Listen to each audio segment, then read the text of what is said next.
Praise the Lord. I am Amrita Joseph Sikvera. I am so happy to be with you. And today we are going to meditate. Isaiah chapter 58 verse 6 to 11. यशया याचा 58वा अध्याय 6 ते 11 वचने आज आपण पाहणार आहोत. लेनचे दिवस स्टार्ट झाले आहेत. आय होप प्रत्येक जण फास्टिंग प्रेयर मध्ये असेल. खरंच उपवास प्रार्थनेमध्ये खूप पॉवर आहे, शक्ती आहे. आणि आपण बायबलमध्ये खूप सारे एक्झाम्पल्स असे पाहतो की ज्यांच्या उपवास प्रार्थनेमध्ये परिस्थिती बदलली आहे. उपवासाची प्रार्थना देव ऐकतो. खरंच उपवासाची प्रार्थना देव ऐकतो. ह्या लेनच्या दिवसामध्ये कोणी 40 दिवस उपवास करतं, कोणी 3 दिवस उपवास करतं, कोणी 21 दिवस उपवास करतं, कोणी विदाऊट वॉटर पाणी न पिता उपवास करतं, तर कुणी चहा थंड घेऊन उपवास करतं. पण तुम्ही कधी विचार केला आहात का की देवाला कसा उपवास आवडतो? देवाला आवडणारा उपवास कसा आहे? देवाच्या दृष्टीने योग्य असा उपवास कसा आहे याचा तुम्ही विचार केला आहे का? यशयाचा 58वा अध्याय 6व्या वचनात आपण पाहतो की देवाचं वचन सांगते की देवाच्या दृष्टीने योग्य असा उपवास कसा आहे हे तुम्ही आज पहा. दुष्टतेच्या बेड्या तोडाव्यात, जुवांच्या दोऱ्या सोडाव्यात, जाचलेल्यांना मुक्त करावे, सगळे जोखड मोडावे. हाच मला पसंत पडणारा उपवास नव्हे का? 7व्या वचनात आपण पाहतो की हे वचन तुम्ही काळजीपूर्वक ऐका.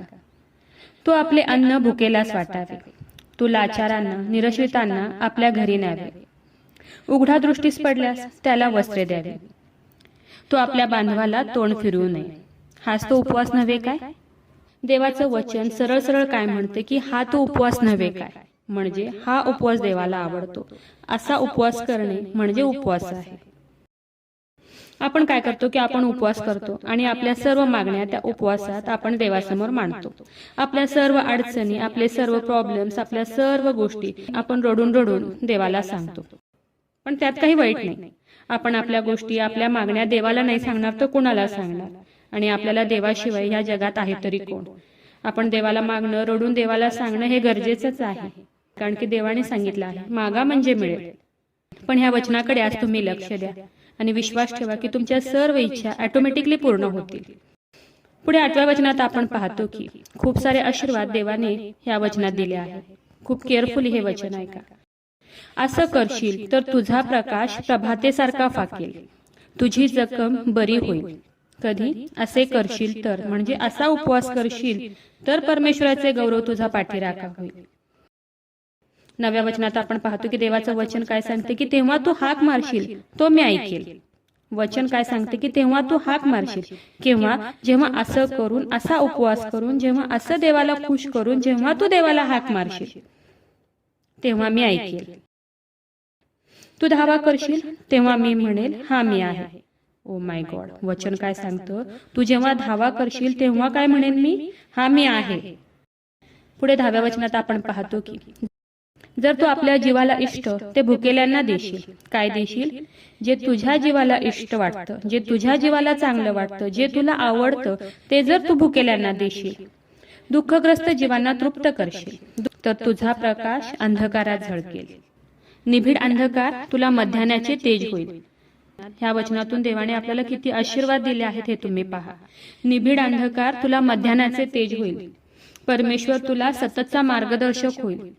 तो आवर्षण समयी तुझ्या जीवाला तृप्त करेल, तुझ्या हाडांना मजबूत करेल. तू भरपूर पाण्यासारखा होशील, पाणी न आटणाऱ्या झऱ्याप्रमाणे होशील.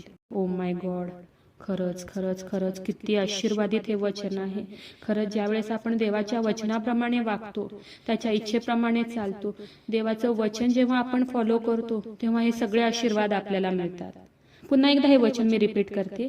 निबिड अंधकार तुला मध्यान्हाचे तेज होईल. परमेश्वर तुझा सततचा मार्गदर्शक होईल. म्हणजे देव आपल्याला प्रत्येक गोष्टीत मार्गदर्शन करणार.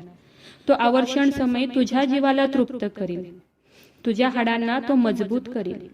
तू भरपूर पाण्याला मळ्यासारखा होशील, पाणी न आटणाऱ्या झऱ्याप्रमाणे होशील. हालेलुया. खरंच हे वचन किती सुंदर आहे, किती गोड, किती शांती देणारं, समाधान देणारं, मनाला आनंद देणारं खरंच देवाचं हे वचन आहे. आणि कानाला खूप मधुर, खूप सुंदर असं वाटणारं हे देवाचं वचन आहे. म्हणून आपल्याला देवाच्या इच्छेप्रमाणे वागणं गरजेचं आहे. तुम्ही जर फास्टिंग प्रेयरमध्ये असाल आणि देवाच्या ह्या वचनाप्रमाणे जर तुम्ही चालाल तर खरंच देव तुम्हाला ह्या वचनातील प्रत्येक आशीर्वाद देईल.